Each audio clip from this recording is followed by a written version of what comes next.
63편 모십시다. 시편 63편 1절 하나님이여 주는 나의 하나님이시라. 내가 간절히 주를 찾되 물이 없어 마르고 곤핍한 땅에서 내 영혼이 주를 갈망하며 내 육체가 주를 앙모하나이다. 1절 한 절 봉독했습니다. 역시 하나님께서 죄악 가운데 우리를 버리신 것처럼 느낄 때, 죄악 중에 우리를 그대로 내던져 놓으신 것처럼 느껴졌을 때 하나님 앞에 간구하며 찬양하는 그런 시를 계속해서 살펴갑니다. 서원하고 찬양하는 간구와 서원 및 찬양시가 계속되는데 63편은 1절로 11절까지 주를 찾으며 찬양하고 하나님을 즐거워할 것을 서원하는 그런 내용입니다. 교재 있으신 분은 3699페이지 보시면 나옵니다. 거기 이제 1절로 2절 밑에서 하단에서 6째 줄에 보면 다윗이 권능과 영광을 보려고 하나님을 갈망하고 앙모했음을 노래하는데, 이런 노래들은 언제 불렀느냐면 이 역시도 아들, 자기의 사랑하는 아들 압살롬이죠. 그 압살롬의 그 반역으로 인해서 성에서 다윗이 쫓겨나가지고 결국 하나님 앞에 그렇게 노래하는 그런 내용입니다. 사실 왕궁에서 쫓겨난 상태라면 아무 정황이 없죠. 도리 어쩌면 하나님께 원망스럽기도 하고, 그러나 다윗의 입장에서는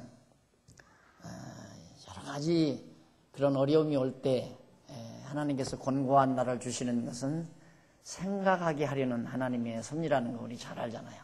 하나님께서 우리로 하여금 깊은 생각을 하라고 권고한 날을 주시는 거기 때문에 다윗이 지금 굉장히 어두운 날이 다가왔잖아요. 그것도 사랑하는 아들로부터 반역을 받아가지고 왕궁에서 쫓겨나게 됐으니까 내가 왜 이런 일을 당하게 되나 싶으면 자기가 지난 날에 범했던 죄들도 생각이 나고, 왜 그걸 몰라겠어요. 다윗이 밧세바라는 여자, 우리아의 아내 밧세바를 아내로 마지막 맞아들이잖아요. 우리아를 죽이고 거기서 난 게 이제 솔로몬이란 말입니다. 근데 솔로몬이 너무너무 멋있게 생겼었대요. 그래가지고 더군다나 또 자기가 좋아서 아내로 삼아들인 밧세바가 낳은 아들이기 때문에 솔로몬을 무척 사랑을 했고, 또 뿐만 아니라 다윗이 성전을 지으려고 노력을 할 때 선지자를 통해서 하나님께서 허락을 안 했어요. 너는 안 된다. 너는 내 손에 전쟁을 많이 치러가지고 너무 많은 피를 내가 흘렸다. 그러니까 내 손으로는 내가 예루살렘의 그 성전을 짓지 않고 내 몸에서 낳은 그 솔로몬, 그러니까 그 정말 부정한 방법으로 남편을 죽이고 뺏어온 그 밧세바라는 여인을 통해서 낳은 아들이죠. 처음에 그렇게 아내를 맞아서 낳은 게 아니라 그런 아들 솔로몬을 통해서 하나님이 지켰다, 그런다 이 말입니다. 그러니까 하나님께서는 그거죠. 내가 너를 그렇게 선한 일, 널 왕위에 앉게 하고 또 너를 내가 특별히 이렇게 정말 보호하고 지키는 건 전적으로 하나님 자신의 은혜지, 네가 의롭게 잘 살고 죄 안 짓고 건전하게 살았기 때문에 그 대가로 주는 게 아니다라는 걸 옹변으로 말해주는 거거든요. 더더군다나 부정한 방법으로 남의 아내를 빼앗아다가 아내 삼아서 아들을 낳은 그 솔로몬을 하필이면 다윗의 뒤를 잇게 한다는 것은 더더군다나 하나님께서 다윗의 그 죄나 행위를 전혀 보지 않고 하나님의 은혜로 섭리하신다는 것을 아주 강하게 말해주는 내용이란 말입니다. 그러니까 당연히 다윗으로서는 하나님께서 그렇게 솔로몬을 통해서 성전 짓는다니까 솔로몬에게 애착이 더 갔을 거 아니겠어요? 이 부모가 여러 자녀를 두면 참 부모 노릇하기가 힘든 것이 뭐냐면 여러 자녀들을 참 자녀들이 곡해하지 않게 자녀들이 꼭 그렇게 생각을 하지요. 어떻게 보면 아빠는 동생을 좋아하는 것 같고 어떻게 보면 아빠는 언니를 좋아하는 것 같고 이렇게 자녀들이 볼 수 있도록 인간의 시각이라는 그렇게 되어 있습니다. 조금만 부모에게 섭한 마음이 들어도 자기에게는 부모가 잘못하고 언니나 동생에게 부모님은 더 잘한다. 이런 생각을 가졌듯이 물론 다윗은 특별히 솔로몬에 대한 애착이 있었죠. 이게 왜 그걸 압살롬이 모르고 제일 본처인 아들인 아도니아가 왜 몰랐겠어요? 이게 다윗에게 두 아들이 전부 반역행위를 한 거예요. 아도니아는 아버지가 다윗이 죽을 무렵에 다 병들어서 이제 정말 병들었다기보다도 기진해가지고 자리에 누워있을 때 그때 아도니아가 큰아들이 가만히 보니까 아버지는 솔로몬만을 생각하는 것 같으니까 이 판에 그냥 내가 만세 불러버리고 말해야 되겠다. 그래서 아도니아가 자기의 그 무리들을 동원해가지고 아버지 자리에 누워있는데 아버지 눈 뜨고 지금 다윗이 눈 뜨고 누워있는데 다른 데 가가지고 만세 아도니아 만세 불러버린 거예요. 왕으로 자기가 왕으로 군림해버린 거예요. 그런 사건이 이제 말년에도 있었지만은 지금 이 압살롬의 사건은 중년이란 말입니다. 한참 아직도 다윗이 펄펄할 때 그때 압살롬이 되던 것도 역시 아버지는 솔로몬만 좋아하기 때문에 정상적 방법으로는 내가 아버지 뒤를 이어서 왕위를 계승할 수 없을 거다라는 생각도 압살롬이 했을 거란 말입니다. 그러니까 그 따르는 무리들이 압살롬을 주축으로 해서 우리 나설 테니까 아버지 몰아내자. 그래가지고 다윗을 몰아냈기 때문에 다윗은 왕궁을 비우고 나가서 지난날 생각했을 거 아니에요. 내가 차라리 그런 지난날 과거가 없었더라면 저 아들놈들이 저러지 않았을 것이다 라는 생각도 들고 아들들이 이해가기도 하고 그래서 이제 압살롬이 자기 아버지 다윗을 죽이려고 하는데도 다윗은 끝까지 압살롬에 대한 애정을 버리지 않습니다. 그런 정말 가정사 부자지간의 정이 듬뿍 담겨진 그런 상태에서 지금 다윗이 지금 하나님 앞에 기도하는 거죠. 하나님이여 주는 나의 하나님이시라. 나의 하나님입니다. 주는 전능자입니다. 내가 간절히 주를 찾되 물이 없어 마르고 곤핍한 땅에서 내 영혼이 주를 갈망합니다. 그러니까 도망다니면서 물도 없고 거친 땅이죠.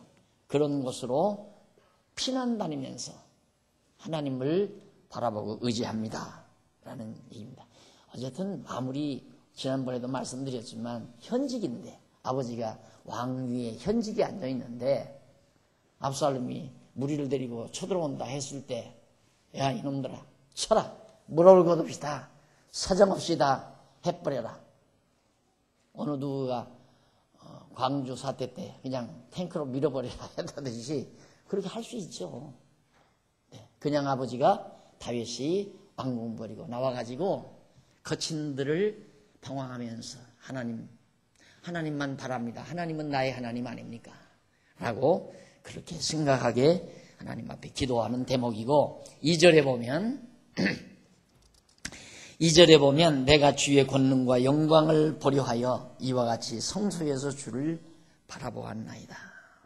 내가 주의 권능과 영광 하나님께서 나에게 약속하신 모든 일들을 이루시는 그런 것들을 보려고 내가 성소에서 하나님의 거룩한 지역에서 주를 바라보았습니다. 그러면서 이제 하나님 앞에 노래를 합니다.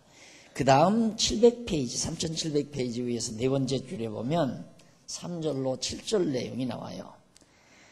평생에 주를 찬양하며 주의 이름을 인하여 손을 든다는 그런 서원을 하나님 앞에 노래하는 내용이 3절로 7절에 나와요. 다윗은 내가 죽는 날까지 평생 동안 내가 주를 찬양하겠습니다. 나는 아무것도 찬양 안 합니다. 나를 찬양하는 것도 아니고 나를 자랑하려는 것도 아니고 나는 죽는 날까지 일평생 동안 주만 찬양하며 주의 이름을 인하여 나오죠. 거기 주의 이름을 인하여. 그 주의 이름이란 여호와라는 이름이죠. 언약대로 이루시는 여호와의 이름을 인하여 내가 손을 하나님 뱉습니다. 그 대목을 한번 읽어보십시다. 3절 주의 인자가 생명보다 나음으로 내 입술이 주를 찬양할 것이라. 주의 자비하신 사랑이 다윗 자기를 사랑하는 사랑이 자기 생명보다 낫다. 이러므로 내 평생의 주를 송축하며 주의 이름으로 인하여 내 손을 들리이다. 골수와 기름진 것을 먹음과 같이 내 영혼이 만족할 것이라. 내 입이 기쁜 입술로 주를 찬송하되 내가 나의 침상에서 주를 기억하며 밤중에 주를 묵상할 때에 하오리니 주는 나의 도움이 되셨습니다. 내가 주의 날개의 그늘에서 즐거이 부르리이다. 내가 지금 이렇게 곤고함 속에 빠져 있지만은 나는 주의 그늘 아래서 주의 이름을 의지하고 평생 동안 내가 주를 찬양하고 살 것을 내가 소원합니다. 이 말이죠. 그런 소원이 다윗의 심령 속에 있다는 얘기입니다. 자, 그러니까 우리 보통 우리들은 너무 우리 자신에 대한 욕심이 많기 때문에 우리에게 조금만 어려움이 오면 하나님에게 대한 짜증이 생기는 거예요. 하나님이 왜 이러시나? 하나님이 왜 나를 버리시나? 이쪽으로부터 생각을 하는 거거든요. 근데 다윗은 접근을 달리하잖아요. 자기에게 다가온 곤고한 날에 대한 접근을 다른 방법에서 해요. 하나님께서 나에게 이 곤고한 날을 하나님이 주신 것인데 이렇게 주셨어도 어차피 하나님은 여호와이시기 때문에 하나님께서 당신을 끝까지 보호하고 지키신다는 얘기죠. 그걸 믿어요. 그러니까 자기는 여호와의 그늘을 떠나지 아니하고 여호와의 은총의 그늘 속에서 내가 한평생 주를 찬양하며 살겠습니다 라고 서원하며 찬양하는 내용이에요. 그러니까 우리들의 보편적인 생각하고는 다르잖아요. 이게 이제 지혜에서 나오는 거예요. 여호와를 아는 그 지혜가 다윗에게 있기 때문에 보편적인 보통의 사람들이 어려움을 대할 때의 접근 방법과 지혜자인 다윗이 어려움이 밀려왔을 때 그것을 접근해서 해석하는 접근 방법이 전혀 다르다는 얘기입니다. 예, 내처지부터 생각하는 건 인본주의적인 어리석은 접근이고요. 하나님의 입장에서 모든 사태를 바라보고 접근해서 해석한다는 것은 지혜자의 태도라 이 말이죠. 다윗은 철저히 하나님의 입장에서 바로 어려운 상황을 접근해서 그 문제를 해결하고 해답을 얻고 그래서 거기서 정말 힘을 잃지 않고 견뎌 나가는 강한 모습을 우리가 이 찬양 속에서 찬송 속에서 발견하게 됩니다. 마지막으로 거기 이제 8절로부터 11절까지 보면은 거기는 자기 영혼을 멸하려는 원수는 망할 것이라는 확신을 노래해요. 자기를 멸하려고 대든 대적자들은 반드시 망할 겁니다. 그 확신이라는 게 지혜에서 나오는 거라고. 여호와를 아는 지혜로부터. 그러니까 여호와는 언약대로 이루시는 분이니까 하나님께서 다윗에게 내가 너로 하여금 왕위에 오르게 해서 경고케 하고 너 왕가가 평안하게 해주겠다라고 하나님께서 언약을 했잖아요. 다윗에게. 그런데 지금 사실 어려움이 온 거란 말입니다. 아들 압살롬이 지금 반역하고 일어나서 거기서 이제 다윗이 쫓겨났으니까 그 언약의 말씀이 아니라면 다윗이 절망하죠. 그러나 다윗은 여호와의 이름을 의지하고 있기 때문에 저 대적자들이 저렇게 달겨든다는 것은 지금은 쟤네들이 승리하는 것 같지만은 저들은 망한다 이거예요. 그러니까 아들이 망할 일을 생각하니까 다윗은 안타까운 거예요. 그래서 늘 아들이 서들어오니까 왕궁을 비우고 지금 다윗은 도망쳐야 될 입장에서 다윗이 하나님 앞에 압살롬을 걱정하는 그런 심정을 우리가 그의 노래 속에서 또 그의 역사 속에서 발견해 볼 수 있습니다. 왜 불쌍한가? 망할 것이 분명하니까. 하나님이 자기를 선택해서 이스라엘의 왕위에 앉히겠다고 이미 계획해 놓고 작정해 놓고 섭리해 가시는데 저 미래란 아들놈이 어떻게 나를 대적하고 나오는가? 그러니까 불쌍하게 한이 없는 거죠.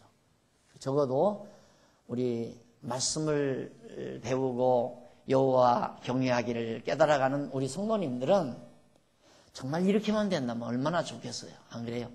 하나님이 나의 하나님이시고 나를 영원 전부터 선택해서 때가 되매 어머니 배를 통하여 이 세상에 보내시고 오늘 장안중앙교회 견인이 되게 하소서. 이 거친 세상을 하나님이 나로 하여금 살아가게 하시지만 분명히 하나님은 나를 선한 일꾼의 도구로 쓰시려고 나를 이렇게 해주셨다는 확신만 우리가 가지고 있다면 아무리 방해꾼들이 나를 조소하고 나를 방해한다 할지라도 도리어 그들이 불쌍하게 여겨지고 가련하게 생각되지 분노가 일어나지 않는단 말이죠. 그렇잖아요. 이런 괘씸한 놈 봐라. 내가 저를 어떻게 도와줬는데 저놈이 나를 배신해. 그거 막 견딜 수가 없는 거죠. 밤에. 그 괴로움 때문에. 그러나 여호와 하나님 경외하기를 아는 지혜자는 괴로울 필요 없죠. 그 사람이 도리어 나를 배신하거나 나를 방해하는 그 사람이 불쌍하고 가련하고 처량하게 느껴지는 이런 정도라면 범인은 아니잖아요. 범인이 될 수가 없단 말입니다. 이게 사실 절들어 우리 성도님들에 대한 목표의 목표가 어디냐, 우리 성도님들에 대한 목표가 어디냐라고 하면 단호하게 단마디 지혜자. 우리 모든 성도님들이 지혜자가 되도록 지도하는 것이 제 목표라고 그렇게 단마디로 대답할 수 있습니다. 그래서 항상 여러분들에게 가끔 말하지만 저는 마지막 날까지 하나님께서 내 영혼 부르는 날까지 어떤 방법으로든지 지혜의 집이라고 하는 지혜원이라고 하는 보통 지난번에 그리스 가니까 아카데미 하우스라는 말은 학술원이라는 말이거든요. 학술원. 근데 저는 아카데미 하우스가 아니고요. 호크마 하우스. 지혜원이라는 말이에요. 학술을 뛰어넘는 것이 학술은 그건 지엽적인 이파리에 불과해요. 지혜가 하나의 거목이라면 나무라면 학술은 이파리나 지엽, 가지나 이파리에 불과한 것이다. 그건 학술을 가지고는 아무것도 할 수가 없는 거죠. 그래서 제가 꼭 내가 이 교회만 실무, 예를 들어서 우리 장안용왕교회 실무를 손으로 놓는다 하더라도 내가 하나님께 내 영혼 부르는 날까지 하고 싶은 일은 지혜원, 호크마하우스라고 하는 이런 지혜원을 통해서 마지막 이렇게 노년을 보내시는 우리 성도님들에게 헷갈리지 않게, 영혼이 흔들리지 않게 꼭 붙들어서 분내지 아니하고 화내지 아니하고 욕심 부리지 아니하고 정말 편안한 마음으로 늘 하나님을 찬양하면서 자라나는 후배들을 사랑하고 하나님을 사랑하고 진리를 사랑하면서 정말 즐겁게 영혼 부르는 날까지 그렇게 사실 수 있도록 조금이라도 도와주는 그런 길잡이 노릇을 했으면 하는 그런 소망을 가지고 있습니다. 그러니까 정말 우리가 다윗이 지금 이렇게 노래하는 것은 범인이 아니에요. 지혜자만이 이렇게 할 수 있는 거라 이 말이죠. 솔로몬도 지혜자지만 솔로몬을 낳아서 기른 다윗도 역시 지혜자임에는 틀림없고 저는 구약시대 대신학자를 꼽으라고 한다면 나는 모세보다도 다윗과 솔로몬 대신학자라고 생각을 해요. 모세도 물론 엄청난 신학자지만은 정말 실제적인 면에서의 신학적인 내용들을 잘 우리에게 전해준 자는 다윗과 솔로몬이라고 그렇게 단호하게. 다윗의 신학은 시편에 많이 나타나 있어요. 솔로몬의 신학은 잠언, 전도, 아가서에 잘 나타나 있고요. 이 대신학자죠. 여호와를 아는 지식, 바로 지혜. 그래서 이런 아름다운 노래들을 부를 수 있었다라는 생각을 하고 있는 겁니다. 자, 9절 보십시다. 8절에 나의 영혼이 주를 가까이 따르리니 주의 오른손이 나를 붙드시거니와 나의 영혼을 찾아 멸하려 하는 저희는 땅 깊은 곳에 들어가며 음부에 빠져든다 이 말이에요. 망한다. 칼의 세력에 붙인 바 되어 실랑의 밥이 되리라.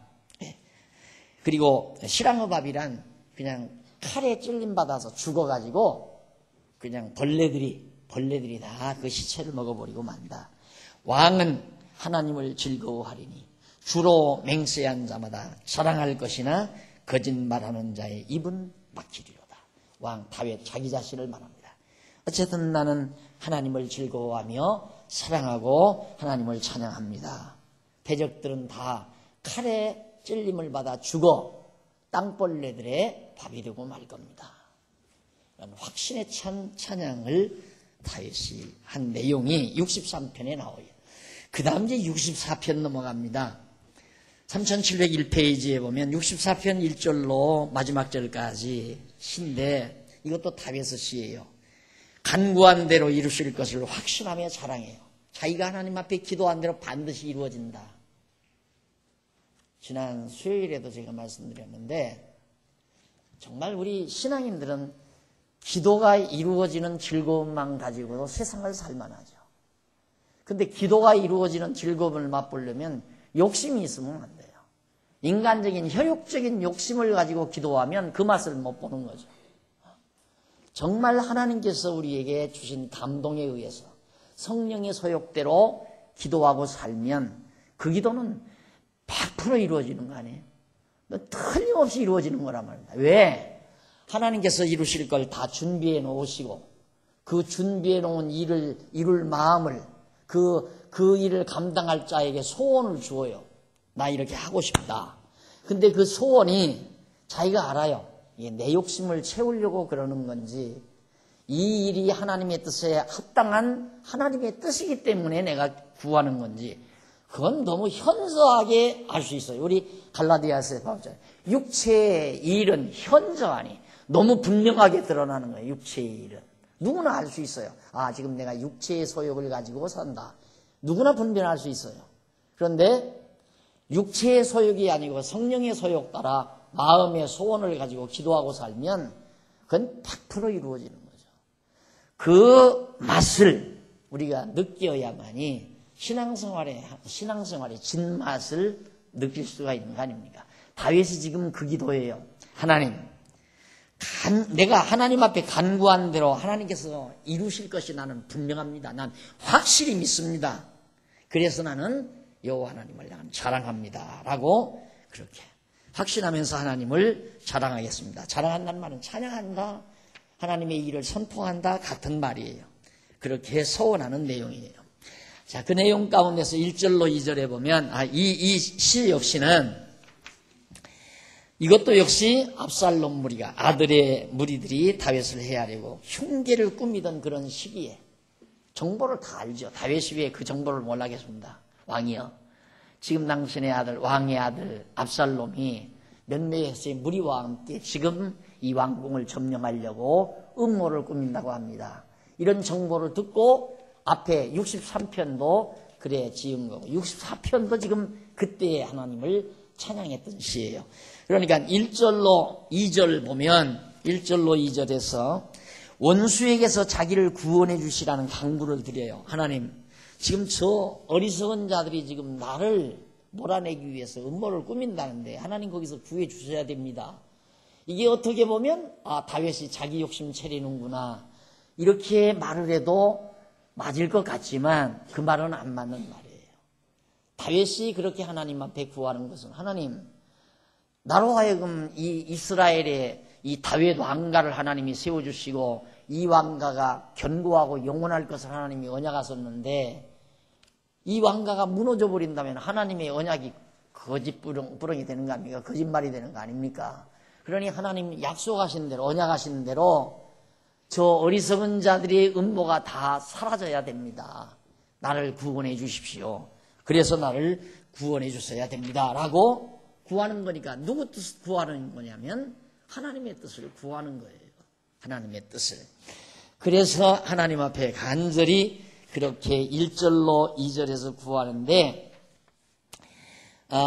하나님이여 나의 근심하는 소리를 들으시고 원수의 두려움에서 나의 생명을 보존하소서. 2절 주는 나를 숨기사 행악자의 비밀한 꾀에서와 죄악을 짓는 자의 요란에서 벗어나게 하소서. 그러니까 저 행악자들, 음모를 꾸미는 대적들의 그 음모에서 비밀리에 아무도 모르게 음모를 꾸미는 그런 자들의 꾀에서 날 벗어나게 해주십시오. 그러면서 3절로 6절에서 다윗은 자기를 해하려는 원수들의 사악한 행위에 대해서 노래합니다. 원수들이 지금 대적자들이 무슨 일을 하는가? 3절 저희가 칼같이 자기 혀를 연마하며 화살같이 독한 말로 겨누고 숨은 곳에서 완전한 자를 쏘려하며 비밀이 올무놓기를 함께 의논하고 하는 말이 누가 보리요? 하며 저희는 죄악을 도모하며 이르기를 우리가 묘책을 찾았다 하니 각 사람의 속뜻과 마음이 깊도다. 그게 모여 앉아서 하는 얘기가 어떻게 하면 다윗을 해치우느냐, 어디다가 정말 올무를 놓아서 거기 올무에 걸려서 망하게 하는가, 이런 아주 계획들을 속삭이면서 비밀리에 숨어서 있기 때문에 아무도 모른다. 이건 아무도 모를 거다 이거죠. 그러면서 저들이 저렇게 어리석은 짓을 하는데 그들이 굉장히 깊은 마음을 가지고 그렇게 음모를 꾸밉니다라고 고발을 한 거예요. 쉽게 말하면. 그러면서 7절로 10절에 보면 다윗이 하나님께서 원수를 멸하실 것을 나는 확실히 믿습니다. 저런 어리석은 원수들을 하나님이 다 멸할 것을 나는 믿고 있습니다. 그래서 나는 여호와, 언약대로 이루시는 여호와를 나는 자랑하고 선포합니다. 라고 소원하는 노래입니다. 자, 거기 7절, 10절 한번 보십시오. 그러나 하나님이 저희를 쏘리니, 하나님이 대적들을 향해서 총을 쏜다 이 말이에요. 저희가 호련히 살해에 당하리로다. 화살을 하나님께서 쏘시면 그 화살에 저들은 맞아서 죽는다 이 말이죠. 이러므로 저희가 엎드러지리니 저희의 혀가 저희를 해함이라. 저희를 보는 자가 다 머리를 흔들미로다. 모든 사람이 두려워하여 하나님의 일을 선포하며 그 행하심을 깊이 생각하리로다. 하나님께서 저 대적들이 망하는 때에 모든 사람이 워낙 세력이 강하니까, 압살롬을 따르는 무리들이 수가 많고 세력이 강하니까 이제는 완전히 다윗의 세력은 갔다. 다윗은 이제 실각되고 말겠구나. 다 그렇게 생각을 했는데 갑자기 망하잖아요. 하나님께서 그렇게 갑자기 압살롬의 무리들이 망하게 할 때 이게 웬일이냐? 어떻게 그들이 망했느냐? 그래가지고 이거야말로 하나님이 다윗을 지켜주셨다. 모든 사람이 그렇게 말할 거다 이거예요. 하나님이 그렇게 하시니까. 그러니까 우리가 유추해서 생각하는데 압살롬이 막 말을 타고 군대들을 이제 막 동원해서 말을 타고 이제 왕궁을 향해서 추격할 때 그때 압살롬의 머리가 나무에 걸리지 않았다면 아마 예루살렘 완전히 함락시키고 말았을지도 모른단 말입니다. 그런데 그렇게 의기양양하던 압살롬의 군대가 대장이 제일 앞섰던 압살롬이 머리가 나무에 걸려가지고 갑자기 죽어버리니까 순식간에 다 패배하고 말아버린 거예요. 그러니까 다윗이 노래한 것처럼 그대로 이루어진 거죠. 하나님은 아무리 대적들이 강하다 할지라도 하나님이 화살을 명중에서 딱 쏴가지고 갑자기 멸망시켜가지고 모든 사람이 다 놀라게 할 겁니다. 이거 웬일이 어떻게 된 일이냐? 야, 이거야말로 하나님이 다윗을 지키셨다. 이렇게 다 인정하고 또 말할 것이기 때문에, 생각할 것이기 때문에 내가 여호와를 인하여 즐거워하며 그에게 피하리니 마음이 정직한 자는 다 여호와를 자랑할 겁니다. 여기서 의인이란 말은 앞에서 의인은 하나님께서 택한 백성은 그런 때 얘기죠. 자, 그 다음 제 65편 넘어갑니다. 65편 넘어가 보면 전체가 1절로 13절 전체가 회복하여 주시는 하나님의 은총을 찬송을 해요. 하나님은 반드시 내가 왕궁을 저버리고 나간다 할지라도 하나님은 나를 다시 이 왕궁으로 나를 불러 들어 앉게 해 주실 거다라는 그런 찬양이 바로 56편이에요. 역시 이 찬양 역시 언젠지 이것에 대해서는 확실하게 알려져 있지는 않습니다. 그러나 다윗이 시련 중에 회복을 바라면서, 그러니까 이게 큰아들 아도니아 때 그렇게 된 건지, 안 그러면 사울왕 당시에 그렇게 어려운 일이 처했을 때 회복해달라고 기도한 건지, 역사적인 배경은 분명하게 알 수 없지만 어쨌든 다윗은 초년에는 선배 사울왕에게 당했고요, 중년에는 아들놈에게, 압살롬이라는 아들놈에게 당했고요, 말년에는 아도니아 큰아들 제일 장자인 아도니아에게 당했고, 다윗이 평생에 3번을 완전히 죽을 고비를 넘기는 거예요. 완전히 이건 죽는 거죠. 처음 초년에 사울에게 당할 때는 이건 죽는 거 아니에요. 사울은 군대들을 가지고 있고 다윗은 아무런 군대가 별로 없단 말입니다. 그런데 거기서 하나님이 다윗을 지켜주셨고, 압살롬에게서도 아도니아에게서도 하나님이 다윗을 보호해서 했기 때문에 어느 시대에 어떤 역사적 배경을 안고 그랬는지는 정확하게 알 수는 없다. 그런데 1절로 4절에 보면 하나님께서 언약 백성으로 시온에 거하여 서원을 이행하게 하실 은총을 노래해요.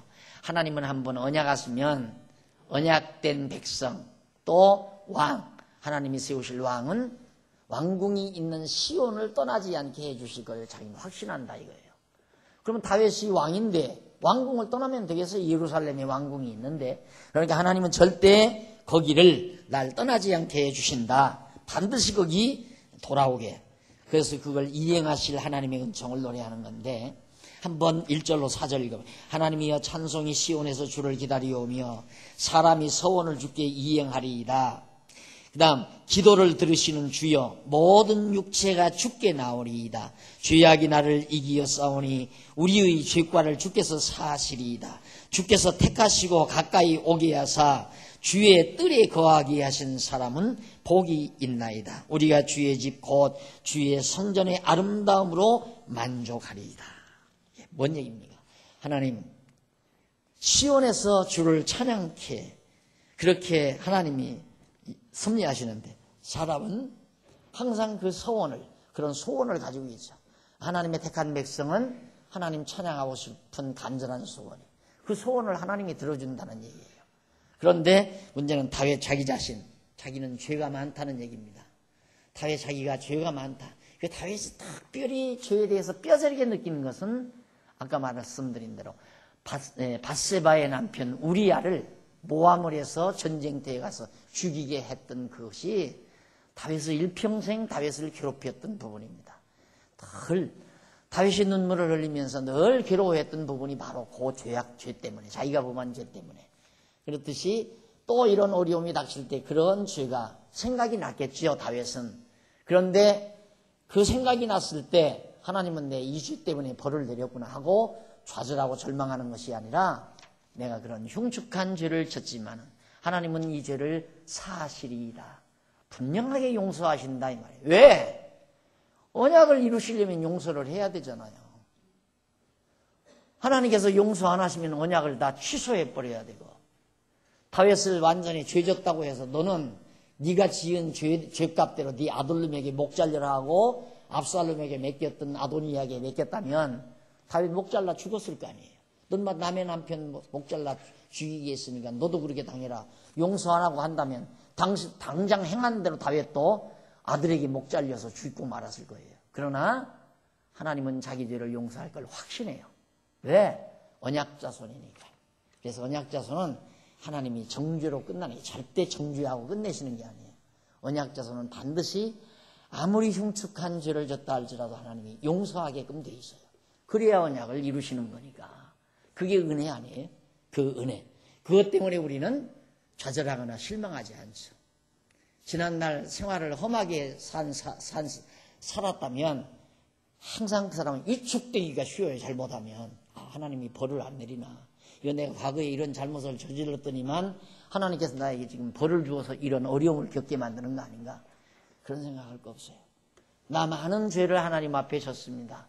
하나님 앞에 정말 할 말이 없습니다. 하지만 하나님 나 용서할 건 난 믿습니다. 다 용서할 건 믿습니다. 이게 언약 자손만이 할 수 있는 유일한 확신입니다.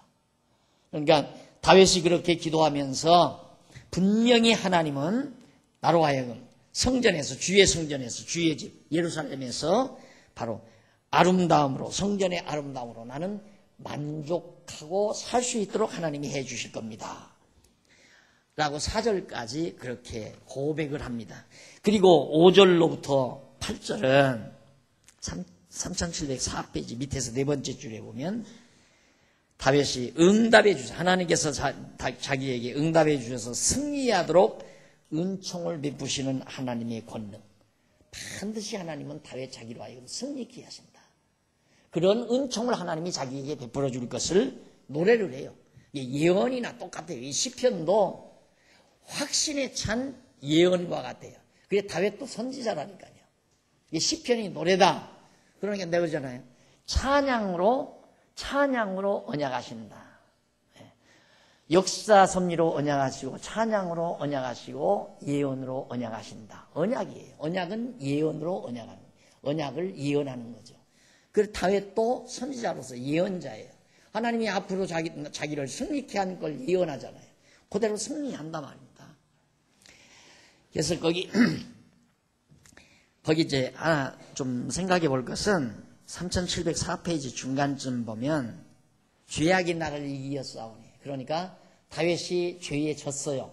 그 죄에 진 것이 뭐냐면 우리아의 아내 밧세바 때문에 유혹을 당해가지고 결국 밧세바 범했고, 그 밧세바에게 아이가 생기니까 그걸 감추기 위해서 남편을 끌어들였는데 남편이 그렇게 말려들지 않자 남편 우리아를 전쟁터에 보내서 죽였단 말입니다.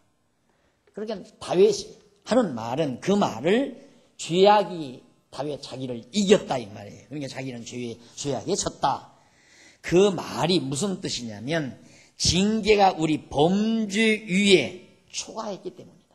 하나님의 징계가 우리가 지은 죄 위에 넘쳤다 그 말이에요. 그러니까 뭔 얘기냐면 다윗이 지은 죄보다도 하나님은 다윗에게 더욱 무거운 징계를 허락하셨다.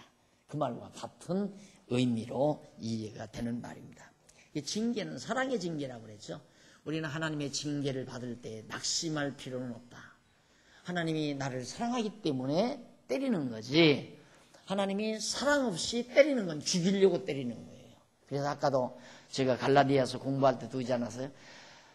동료에 대한 권면, 또 후배에 대한 권면, 이 권면은 사랑하는 마음 없이 하지 말라. 진짜 사랑하는 마음이 있이 권면하면 상대방이 듣게끔 돼 있어요. 그러나 사랑하는 마음 없이 너 왜 그렇게 했니? 그건 뭐 잘못하는 거 아니야? 하고 나무라는 시, 나는 그런 일 없다. 너는 막 어떻게 인생을 그렇게 사냐? 그런 식으로 하면 반발을 일으키게 돼 있어요. 그래서 권면하는 자의 갖출 기본 조건이 사랑이에요. 그 사람 사랑하는 마음 없으면 아무 소리 하지 말아야 돼요. 비난도 하지 말아야 되고 권면도 하지 말아야 해요. 사랑하는 마음 없이는. 물론 사랑하는 마음이 있으면 비난을 안 하죠. 사랑의 권면을 하죠. 그런데 하나님이 우리를 미워서 때리겠어요?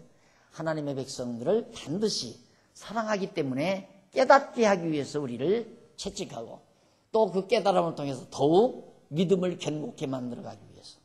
보세요. 다윗이 현실을 보아서는 분명히 망해요. 사울왕이 자기를 추격해보니까 자기는 도저히 저 무서운 사울왕이, 현직에 있는 사울왕이 대군을 거느리고 자기를 찾아서 죽이려고 지금 추격해보니까 현실은 망하는 게 뻔한 거예요. 확실히 망해요, 자기는. 분명하게. 그런데 그런 상황에서 다윗이 자기가 깨달은 지혜대로 나를 하나님이 회복해 주실 겁니다. 나는 그걸 확신합니다. 그런데 회복이 됐다 이 말이에요. 갑자기 사울이 대적에게 그만 대적에게 이스라엘 군대가 패했다는 말 듣고 막 이렇게 비대해가지고 의자에 왕자에 앉았다가 푹 쓰러져서.